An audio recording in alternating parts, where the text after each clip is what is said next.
అయితే బీసీ రిజర్వేషన్లపై ఢిల్లీలో తెలంగాణ కాంగ్రెస్ నేతలు డ్రామా ఆడుతున్నారని బీఆర్ఎస్ ఎంపీ సురేష్ రెడ్డి మండిపడ్డారు. బీసీ రిజర్వేషన్ల కోసం బీజేపీ కాంగ్రెస్ నాటకాలు ఆడుతున్నాయన్నారు. బీసీల కోసం కాంగ్రెస్ పోరాటం టెంట్ హౌస్ లో కాదని పార్లమెంట్ లో చేయాలన్నారు. బీసీ రిజర్వేషన్ బిల్లుపై జంతర్ మంతర్ దగ్గర ధర్నాలో రాహుల్ గాంధీ కాంగ్రెస్ అగ్రనేతలు ఎందుకు పాల్గొనలేదని ప్రశ్నించారు. ఈ రోజు బీసీ రిజర్వేషన్ పైన తెలంగాణ ప్రభుత్వం ఆడుతున్న డ్రామా మేము మొదటి నుంచి చెప్పుకుంటూ వస్తున్నాం. టెంట్ హౌస్లో పోరాటన జరగదయ్యా, పార్లమెంట్ హౌస్లో పోరాటన జరగాలి అని. ఈరోజు పార్లమెంట్ జరుగుతుంది.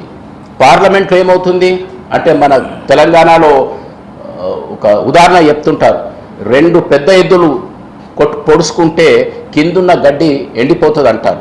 అంటే ఈరోజు బీజేపీ కాంగ్రెస్ ఆడుతున్న నాటకంలో కిందున్న గడ్డి అంటే నేను చెప్పేది సమస్యలు.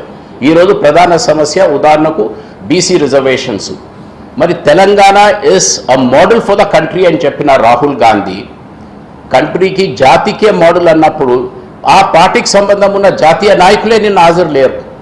సో ఈ విధమైన డబుల్ స్టాండర్డ్స్, మోసం చేసే ప్రయత్నం ఏదైతే జరుగుతుందో దాన్ని మేము ఖండిస్తున్నాం. మరి మీకు ఇంత ఒక నేషనల్ మోడల్ అని చెప్పినప్పుడు మరి ఈరోజు పార్లమెంట్లో అంశాన్ని ఎందుకు లేవనెత్తడం లేదనేది కూడా బీఆర్ఎస్ పార్టీ తరఫున